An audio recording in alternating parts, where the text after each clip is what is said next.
I have some kind of updates and some new things that we're doing as far as safety, so I wanted to share that out. It's unfortunate that things have progressed in our world to make these safety precautions like we have, but I mean, just yesterday we saw it on the news again. So, and that's just a very small piece of our whole entire safety plan. And I think a lot of times we go there first because it is scary, but there's so much more to our safety plan and our safety piece that I want to share the whole thing with you, because there are a lot of components to our safety plan at Prairie Trace and at all the Carmel Clay schools. So the main thing that I want to stress to you is that we have a plan. We have a really good plan on very many different levels. Now, a few years ago, before I became the principal, I was a school safety specialist through the state. And over the course of the next few years, that role primarily fell on the assistant principal. But that is honestly one of my biggest focuses, and I felt like that was very important for me to get back in that role. So over the last year, I've taken all the steps to become a school state special safety specialist again. So I go to all the meetings through the district, and I also go to the meetings through the state. And I just think that's important for me to stay in the front line of those responsibilities. So what does that look like? We have a school safety specialist team. That's not very easy to say. But we meet once a month, all of the school safety specialists from each school. So and it's really great information. So all of the resource officers, fire departments, different community resources are there to give us information also. But one of the parts I really liked was the debriefing piece of it was new this year. After we had the explosion at Carmel High School last year, the very next meeting, we went over all of the debriefing of what happened, what the response was, what our roles were, and what we could do better next time. And that was really, really interesting to me because, you don't know what you don't know until something happens, and then you learn from it. So it was really, really good for me to sit and listen to that and be on that team.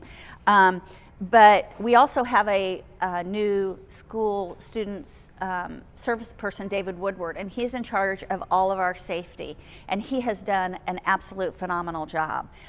He is kind of the core of our group, and so now it is very mainstreamed, and we all have very common practices throughout all of our schools. When we have questions about things or concerns, we have a point person to go to, and he's just phenomenal to work with.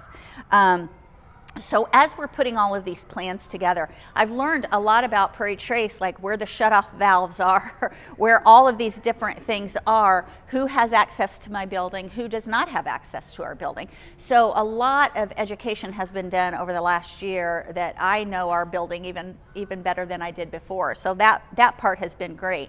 We also develop or have really spent a lot of time tweaking our emergency preparedness plan. And that is a complete breakdown for if this happens, this is in place. If this happens, this is what we do next. And knowing that you have a plan, and we brought all of the teachers and staff in the first week of school, they know the plan, we know the procedures, we know who does what. As far as checking kids in and out, should they have to go home early, all of that is a concrete plan that everybody is aware of. So that part's been awesome too. We have tweaked our first 20 days of school. I don't know if you know this, but we have a plan for the first 20 days of school, and we have had that plan for several years, and the teachers follow that plan, and it's things like they take their class on a school bus and teach them the expectations. They bring them into the cafeteria and teach them those expectations. They also walk them through the drills now. And we've done that in the past couple of years. So the students know the plan and can prepare and practice and so forth for all of our safety plans and evacuations. So that point, keeping the kids informed and the parents informed have been critical, I feel like, to our plan.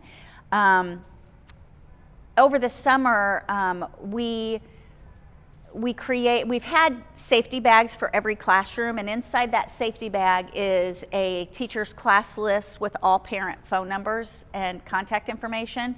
In that bag is also a book, and I can give you more reasons for that later, but in case they were in maybe a severe weather situation and they're sitting in an area for 30 minutes with their kids, they can pull out a book and start reading to them. I mean, that just kind of calms the nerves. There's a flashlight in there, different things like that. And there is a hook by every classroom teacher's door now with their bag on it. So in case of a drill or anything that happens, they just grab the bag and they're ready to go. So just being proactive in a lot of these things have been really critical to our plan. Another thing that we did at the end of last year is on the state Department of Education website, on their safety website, I had access to some tabletop discussions, and that has been really good for the staff, because sometimes in an emergency situation you don't know your exact steps until that emergency situation happens. So we had quite a few tabletop discussions where the teachers at a staff meeting would sit in groups and they would pull a card, and it was a scenario, and then they would talk about what they would do in that scenario. And it opened up for some really good conversations, because the reality of it is sometimes in those situations you have to make a judgment call. So it was good just to talk about that, think about different things. And so we've been doing that, and we'll continue that during this year also. So I kind of want to go over the drills with you. The state requires us to do so many drills of different types every year. And honestly, this hasn't changed over the last couple years. But we obviously have fire drills every month. And the reality of that is in a building like this, even if we were to have a fire with our sprinkler system, there would be probably very little damage if there was just a fire, because the sprinkler system, starts immediately. But we do have those fire safety drills every single month.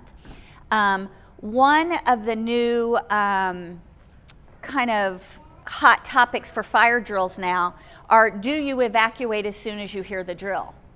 And the reason that has come up is because sometimes if it's a false alarm, if someone pulls the alarm to get everybody to locate in one area, that's another concern. So what the state and the state fire marshal is now starting to question and putting out there to different schools is, do you evacuate immediately, or do you wait a few minutes, assess the situation, and then decide to evacuate? And I agree with that 100%. I had a personal situation where I was with a teacher this summer, and at 4 o'clock in the morning the fire alarm went off. So it was really loud in this hotel. We get up, we go outside along with 500 other people, and as I'm walking down that stairwell, packed arm in arm, I'm thinking, this is not a good idea for me to be in this stairwell like this. And we went back to the room and we thought, unless, because hotels have sprinklers too. And I thought, I'm not going back out unless I know there's actually something going on. Those things just go through your head. But for us at an elementary school, the way I have approached that is, I've made a few changes. In the past, I did not tell teachers or staff when we were going to have fire drills. It was completely surprise. They hear the alarm and everybody exits. We know what to do in a fire drill. We have that down. We can do it with our eyes closed. If we did not have a teacher in a classroom and I told a group of kids that they were going to do a fire drill with no teacher, there's not a doubt in my mind they would go right out their door, they would go straight to the safety zone, they would know what to do. So I have started on our morning Hawkeye, I send out an email every morning between 6:15 and 6:30 telling every teacher who's absent, who will be filling their spot, if we have a case conference, who's filling that spot, things that are going to be going on in the building that day, and if we have a scheduled drill. Because if we have a scheduled drill and the alarm goes off at 9 o'clock when our drill is going to be, teachers know they're going straight outside. If the fire alarm goes off on a random day at 1 o'clock and we do not have a drill scheduled, they know either somebody's pulled the alarm or we have some type of faulty something going on. So they know that they can stay in their room for a minute, probably come to the door, kind of look around. I will immediately, we have the ability to look on the panel exactly which pull station was pulled. So if it's during lunch and the pull station was in the cafeteria, I know that most likely something has been pulled in the cafeteria, and I go there immediately to look. Then we can silence the alarm, make an announcement that there was a false pull in whatever area. At this time, go ahead and evacuate because we'd like for the Carmel Police Department or the fire department to come anyway, which they would.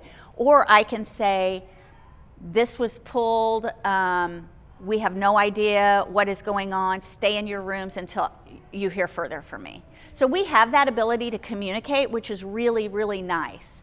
So that's something a little bit different than we're doing with fire drills this year. The earthquake drills, we have twice a year, once each semester. And for those drills, the kids stay in the classroom. They get under their desks. If they're in the computer lab, they get under the tables. We take off in separate directions of the building. As soon as we see that they're in place and the practice has been done correctly, those kids go right back to learning. So it could be no more than 5 minutes. For severe weather drill, we have those twice a year also, and same thing, we have a designated place for every child or in every classroom. Even if they're in gym or specials, they know exactly where to go. And the first severe weather drill is very important because sometimes we have larger classes and they may not all fit in the pods. So then we can tell at that first drill if we need to shift some people anywhere. We've already had all of our drills for first semester and they went really, really well. So again, the kids know the position. We have safety posters by all of our doors. It shows exactly where to go, but we know this and we practice it prior to any of these drills happening. So. And then the final drill is our lockdown drill, and we have 2 each semester. During those lockdown drills, Officer DeWald comes over, who is our resource officer, and those look very differently because in reality, if we were to call a lockdown drill, it would most likely be because someone was here to pick up a child that does not have the authority to do so. And in that case, I may choose to lock down if that person does not want to leave and if they want to, persist in picking up a child that they do not have guardian for. In that case, I would lock down because I want to make it very clear that this is a very safe place and nobody is getting anywhere, and we would immediately have our resource officer over. Now, if there was an incident maybe in a nearby business that's close to us, and we're getting more and more businesses around here, if there were, let's say, a robbery or any kind of crime nearby, the police department lets us know immediately. And I would do a shelter-in-place lockdown, which means all of our doors would be locked, which all of our doors are locked all the time anyway. Kids would go on about their business within the school. Teachers would all be notified. No one would go out to recess. We'd have indoor recess that day. But I would monitor the front door. So if Sarah came in to pick up Carter for a doctor's appointment, it's my discretion. I obviously know her. I know she didn't rob the Circle K, so I would let her in. I would get Carter, and I would let him go with you to the doctor. But if I had anyone else coming in for lunch, they would not come in. I would not let them in. And so it's pretty much to my discretion. I feel like I know most of our parents. I've seen them at least. So if that were to occur, it might be a little tighter, but kids definitely wouldn't go outside for recess. So, and then obviously with our new buzz-in system, we are piloting that for the other Carmel schools. And so far it's been going pretty well. Parents have been very understanding. Once they come in, and we have tweaks going constantly because I want to make it convenient for parents, but I also want to keep safety at the top of our priority list. So parents are scanning their driver's license, and then we're able to buzz them in. Once they're buzzed in, what will eventually happen is we will be able to hit a button, and the door that goes into the lobby will lock, and you will not be able to go through that door unless we release it. Just in case someone would get into the front office and we have a concern and we don't want them going anywhere, we can lock that door.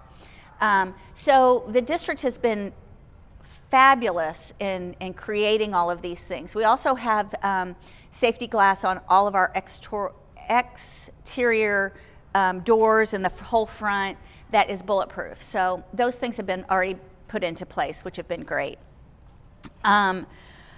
Our resource officer is Greg DeWald, and he is stationed at Clay right now. Now, as you know, the referendum passed, which we're thrilled about.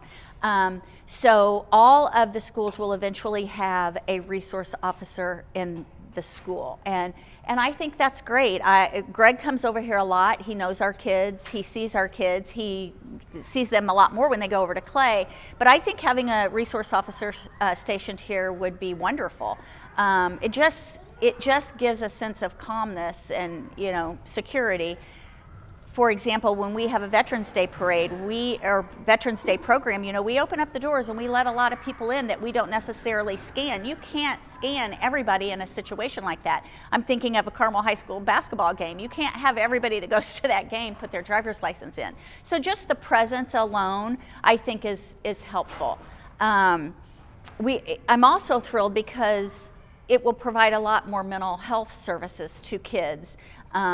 And I think that's a big component of this. That's the part I'm most excited about, I would say.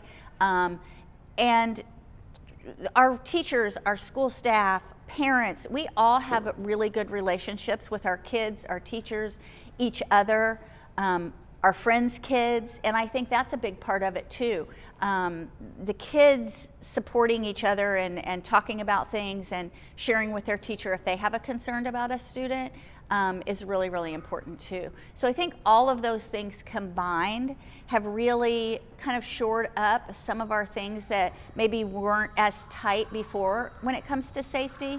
Our teachers are excellent at calling in on a radio if they're outside at recess, and if they see a suspicious car or if they see someone walking on our property, and we go address that immediately. We've had a couple of cars in the parking lot. Well, I will go up, and it's somebody's just sitting there eating their lunch, and I just tell them, I'm sorry, you can't be on our property during school hours. We had a work truck that parked in our parking lot, and he was out.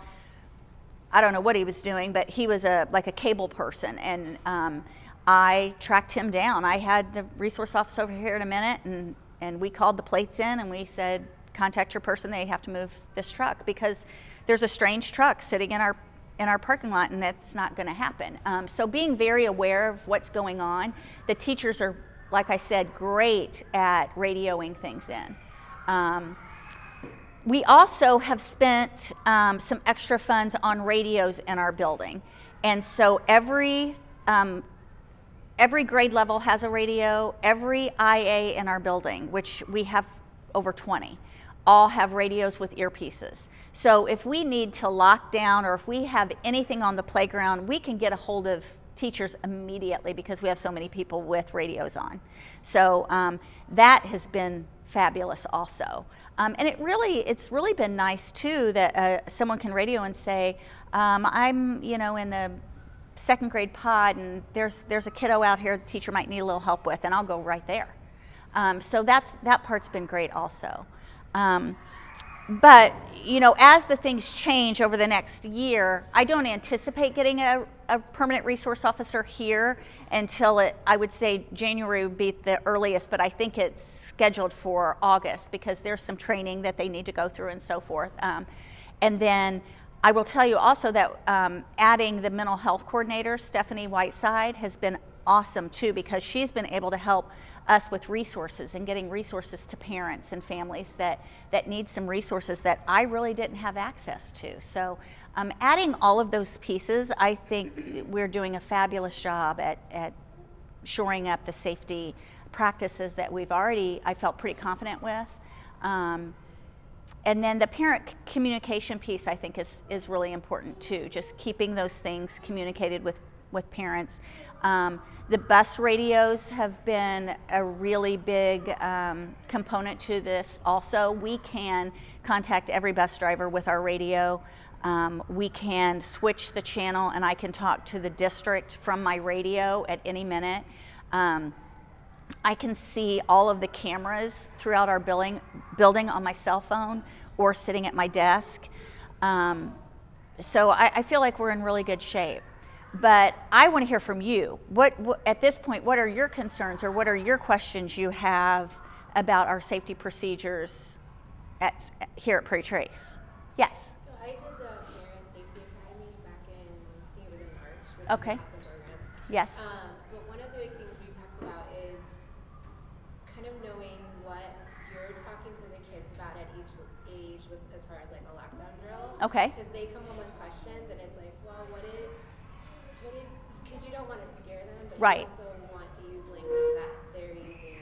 Yes. So what you talk about with kindergartners is going to be very different than what you talk about with a fourth or fifth. Absolutely. So I don't know if there's any way to communicate like this is kind of what we do for maybe at the beginning of the school year. That's a good point. At Meet the Teacher Night, I think that would be a really good time to add that component to let parents know exactly the wording that teachers are using with that classroom. For example, in kindergarten, I know that they say, what would we do if a raccoon ran into the building? And they use that as the intruder, the raccoon intruder, which is a very great way to deliver that to kindergarten students.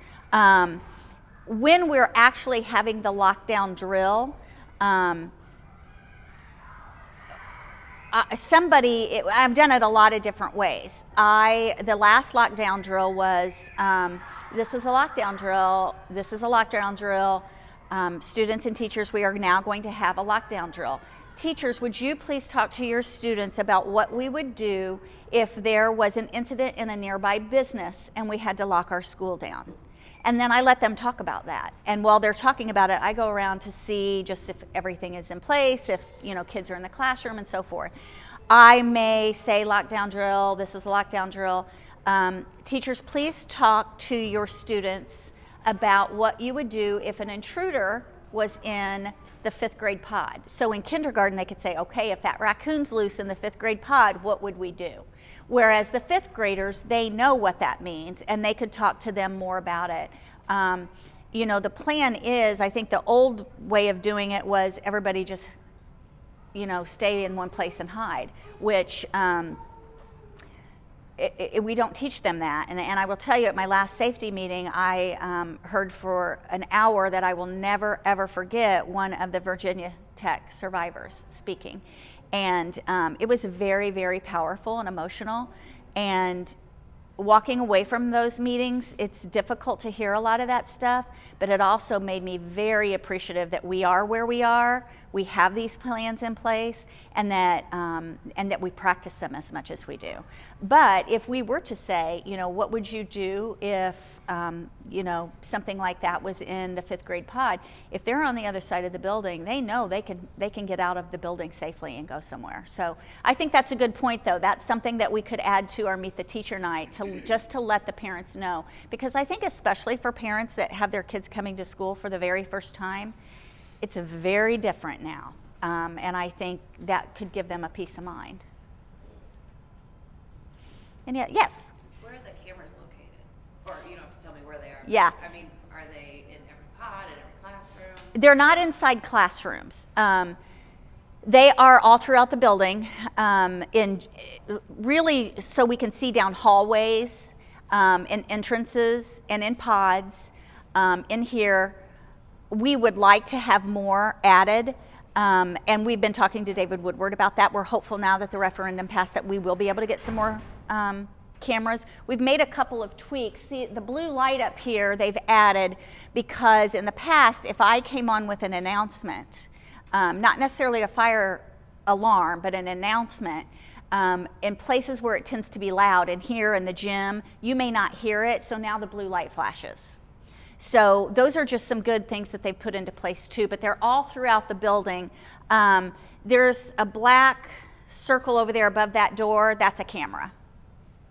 So it shows the whole view of the cafeteria. Yes? One other question, and this might not fit into the safety perspective as is targeted here, but when I think about mental health and just safety in general, I also think about online safety. Mm-hmm. And so is that going to be built into how our kids are taught to proceed online and what to watch out for? And we had an incident this year where one of my boys realizes his digital footprint is everywhere, and you put your name in as your screen name, and so does that fit into any of this? It does. Anne does a really good job at the computer lab of teaching digital citizenship and what it means to be a good citizen on digital citizenship. Raising 4 kids myself, a lot of those things you learn by falling down, and those are really good teachable moments for your kids. I think they really concentrate on it in middle school and high school too. But that is a big piece that I would like to see us offer parents more resources for, maybe have some more, not classes, but some presentations to parents of how you can stay on top of that, because it changes every year. Now, my youngest is a senior in college, and it's so different even 3 years ago from when they were in high school. I learn stuff all of the time, and when you talk about knowing what to look for, I didn't even know what a Juul looked like which is a e-cigarette type form of smoking. And so I would go to my resource officer and I said, show me what that looks like. Or I would look it up, because there's so many things out there and it changes constantly that it's hard for parents to stay informed all the time. And it is absolutely everywhere. And it gets to the point, especially when they get to middle school, you have to loosen the grip a little bit, because you have to give them the situations to make some choices on their own. And they're not always going to make the right choice. They're going to fall down, and that's the most important part, is learning from it. So yes, I think we continue to teach that. We continue to support parents in that. And I think the biggest part of supporting the parents is that's probably going to happen to each and every one of us. And just to be supportive of each other and talk about it, because the more we talk about those things, we learn from each other. But that's a big piece of it, yes. Yes? Is there kind of specific safety guidelines in place if we need to come in after hours, kind of after the kids are dismissed? Like Thomas forgot his snow boots the other day, and it was maybe 40 minutes after he got home. Is there a guideline as to whether we can go back up and go into the office and get items that have been forgotten, or is there a Yes. safety procedure for that? There is, and this probably varies within schools, different schools, but here, if anyone forgets something, they can come back over here at any time up until after school is finished, and that's usually about 6:30 or 7, and our procedure for that is come into the front office. If we don't have a secretary or one of us is here, then the after school people know the procedure, and they will call on the radio for a custodian to come up and greet the child.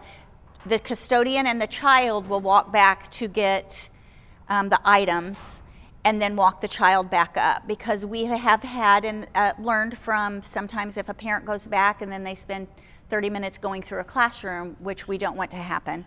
So the custodian will escort the child back, they'll get their things, they'll come, because everything is locked at about 3:10.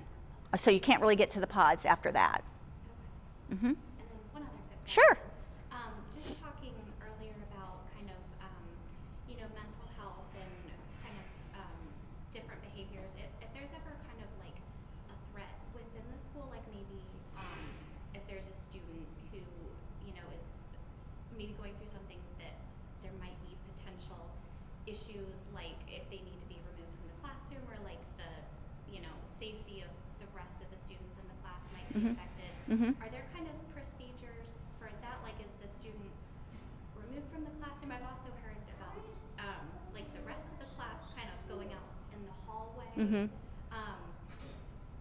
I didn't know if there's just certain guidelines, if there's sort of an internal kind of risk? Yes, I think we're talking about two completely different levels of safety. So if a student were to bring something to school that could potentially hurt or harm classmates, we would go through the necessary procedures with a resource officer and so forth. And communication would go out to parents saying that this happened, this is what happened after that, and your child was safe and there was no incident. Okay, that's one level of safety. The second level, of the lower end of safety, we are going to have situations in classrooms and kids getting upset. I can promise you almost every single day. And this is not a special education topic at all. We have kids that go through different things at different points in their life that are traumatic, and as a whole school, we support that kiddo. If a child is getting very upset in a classroom, many times we will, and we've done this for the 7 years I've been here, we might say, hey guys, let's go on a scavenger hunt, or let's go, it's a beautiful day, let's go sit in the pot, or let's go sit in the courtyard and read a book. We will remove kids from a class so we can get that other student in a good place to get him down to the counselor, because we don't want to take anyone's dignity away from them. And I think physically removing a child in front of their peers is traumatizing to both sets. So in that situation, the only person that really we're worried about helping at that point is a child that is falling apart. So in my eyes, those kids aren't in danger of anything. The teacher obviously talks to the class, and that could happen anywhere. If a child, if there's a physical altercation between two kids and we do conflict resolution immediately, both of those parents are called immediately. But no, we don't call the other parents because it didn't involve their child. Does that make sense? And I think it's tough because as parents, we are very involved with our kids. We want to know everything going around us. I think sometimes it becomes very gray when there's a need to know versus a want to know. And if it has to do with your child, you will know. If it has to do with your child, you will only know. Other people that just want to know will not know about your child. Does that help a little bit? Yeah. Okay. But I can tell you my number one priority is keeping all kids safe. And I really do look at every single one of these kids like they're my own children, and what I would want to happen with my own kids. And I feel like that I have that relationship with our parents now. I'm been here a while, and I will always do what's best for all of our kids, and I will always communicate to parents when that's necessary. But that's a good question. Thank you. Yes. This is more for how parents should react. Okay. Because you guys sound very planned. But if something were to happen, be it severe weather or school shooting or whatever, your first instinct as a parent is obviously to run to the school, find your child, and bring them home. Yes. Do you have any tips for parents as to what we should do to help that situation? Yes. You just imagine chaos, parents running around looking for their kids. Yes. Does that help, hurts? I mean, what do we do as parents? Well, we're going to have a little bit more control over it than that. So, for example, let's say there was an explosion in our boiler room. We would immediately get our kids on a bus, and the parents would be notified through a school messenger immediately of where to pick their kids up, and it would not be at Prairie Trace. These kids will be taken to a safer location, and that's where and there is, all of these plans are in place. All of the alternate locations are set and ready to go. There's a check-in process.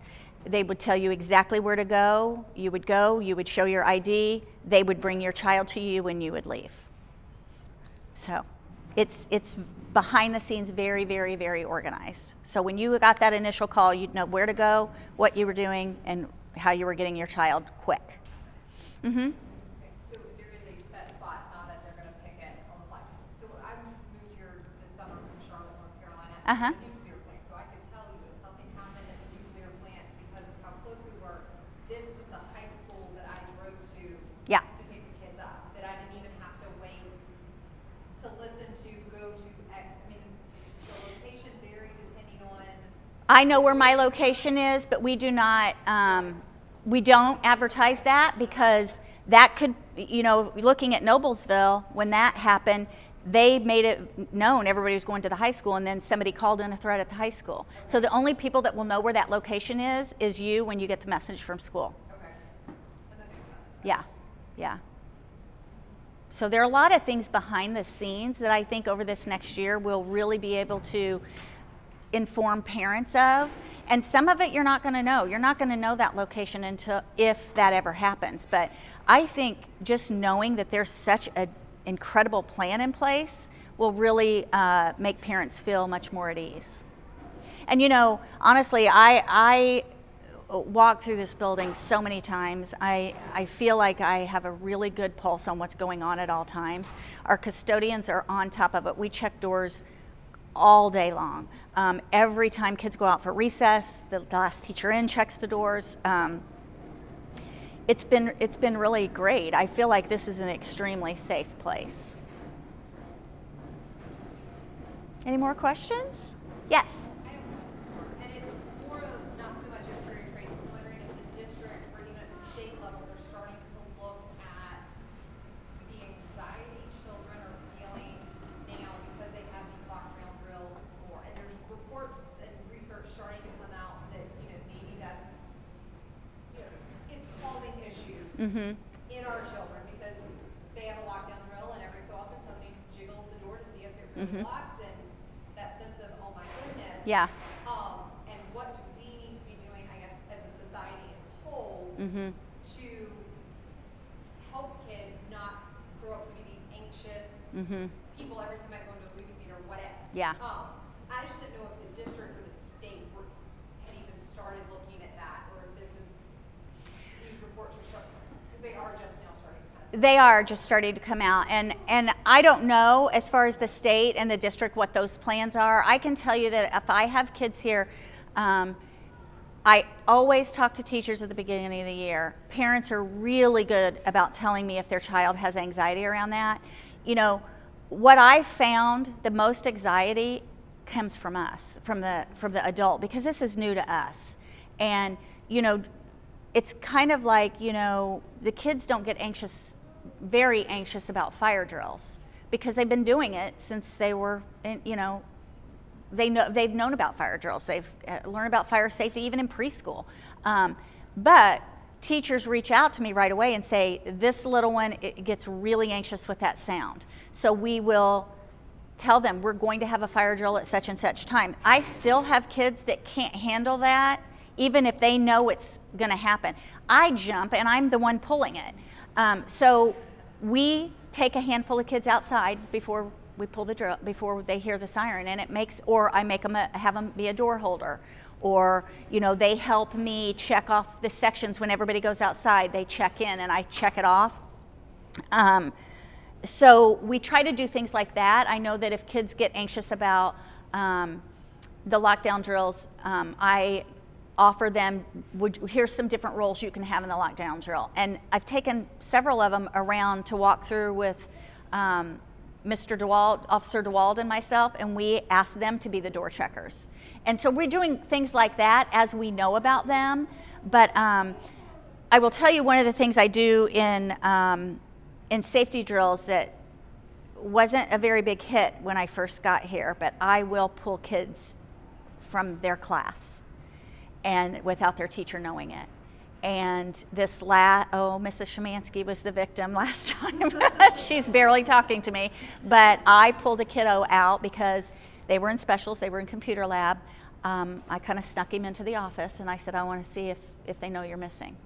And they knew he was missing. So, I'm doing some extra things on top of that. And it's nerve-wracking. It's very nerve-wracking to the teachers, but we have to make sure that we have to make sure our plan works. I'm not sure about the statewide or the district-wide, but I feel like we have a lot of groups going, and our teachers are really aware of kids that have anxiety. So, I think through more discussion, and I encourage parents to tell your child's teacher if they come home and they are really anxious about something, please tell your teacher because they can relay it to our our social worker, they can relay it to myself, and we can help ease those stresses. Anything else? Well, you know, I'm an open door policy, so if there is something that comes up with even anyone that's not here, I know we're recording the meeting so we can share it with our families, but please call me, email me, let me know, because I want to make you feel like you're sending your kids to the safest possible school, which I really think we do a really great job with that. So, but please, I don't know your concerns unless you tell them to me. So please, I encourage you to keep encouraging families to reach out if they do have questions or concerns.